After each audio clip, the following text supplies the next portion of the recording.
Committee. Next, House Bill 172, Senator Toews.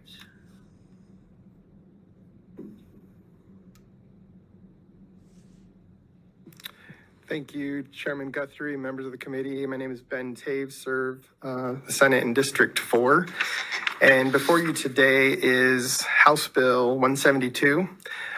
This piece of legislation is, I would say, it's transparency legislation. It allows for items on an agenda to be pulled off of a consent agenda and be voted upon. I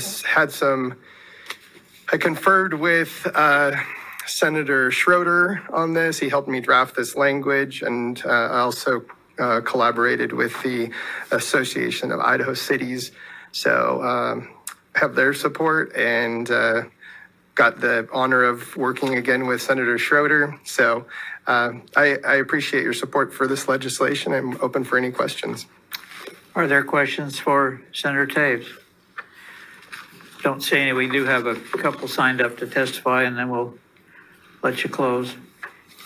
Ed DePriest is going to join us virtually.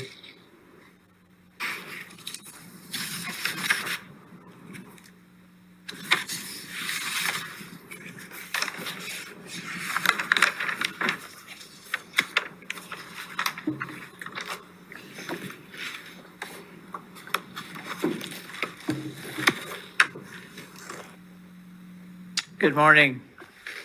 Good morning. Welcome to committee. Introduce yourself for the record, who you represent, and where you're from.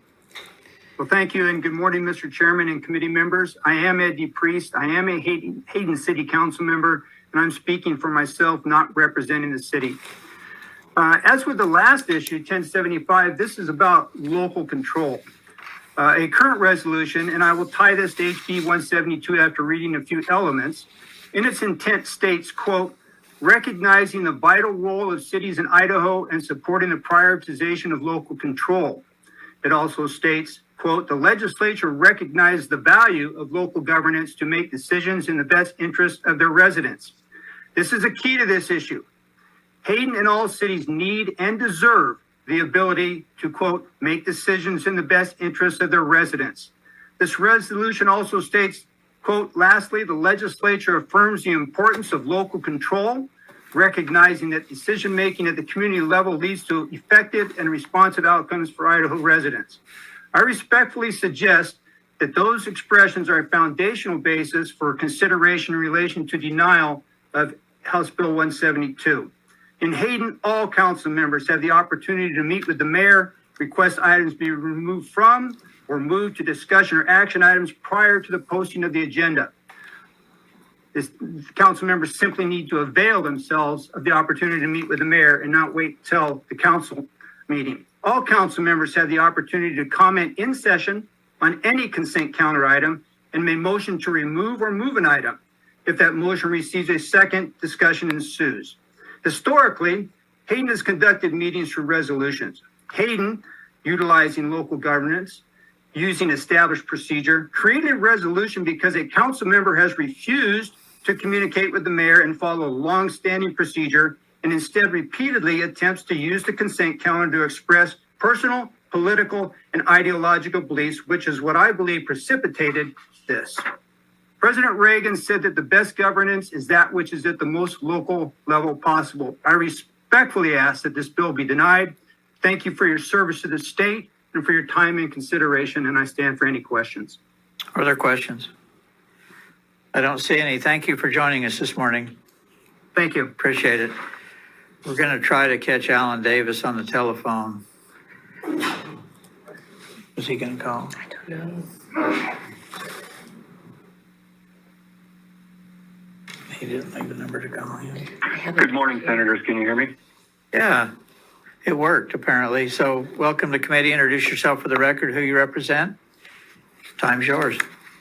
Good morning, Senators. I'm Alan Davis, and I'm the mayor of Hayden. And the purpose of my call this morning is to respectfully request that you not bring this bill to floor for vote. You wisely and unanimously recently noted that the lightest touch of government is best, and that was echoed this morning when S1075 was discussed. We all have transparency in our processes, which is, I find that word is used to push ideology instead of practical solutions. While I understand that a city could potentially attempt to subvert good governance through poor meeting practices, this isn't happening, and we shouldn't write laws for what could happen. Our Hayden Dias majority desires to hold each elected member through our established resolution accountable from capricious manipulation of our meeting agendas, and I ask you to preserve what works best for each city.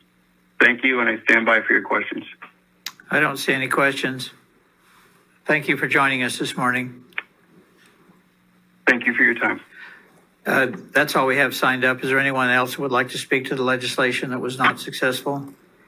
Senator Toews, would you like to close? Yes, thank you, Mr. Chairman, members of the committee. I would actually just like to point to the legislation. What it's actually doing is it's doing what Senator Schroeder said is done in every city that he represents. It's just normal, the way that meetings are run and they should be run. This isn't a political issue, actually.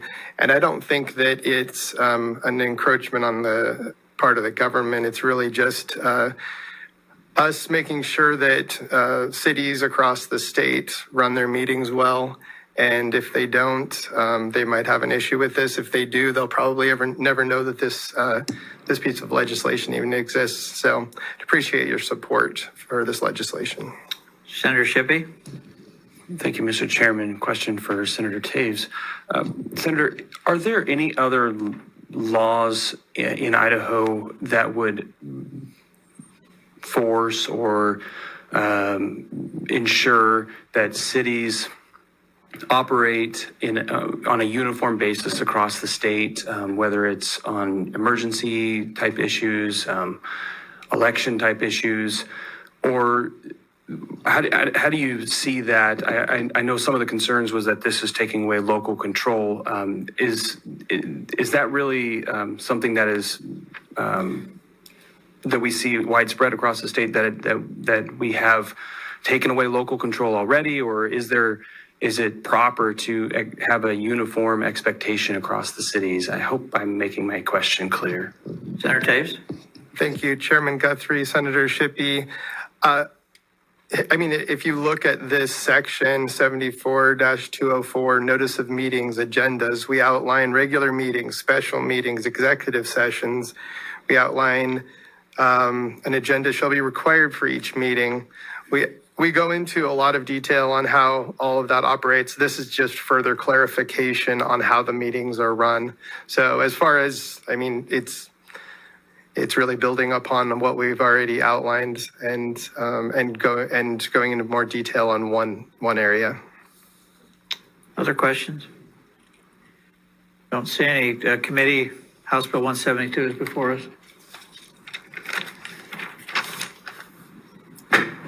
Senator Den Hartog. Thank you, Mr. Chairman. I think I decided today was the day to make motions. No. Senator Harris is gone. So. I know. I lost my buddy next to me. Mr. Chairman, I move that we send House Bill 172 to the floor with a due pass recommendation. Second. Motion by Senator Den Hartog, second by Senator Anton, that House Bill 172 be sent to the floor with a due pass recommendation. Discussion on the motion. Boy, pretty quiet group. Those in favor indicate by saying aye. Aye. Any opposed? Don't hear any. Motion is carried. Committee, is there anything else?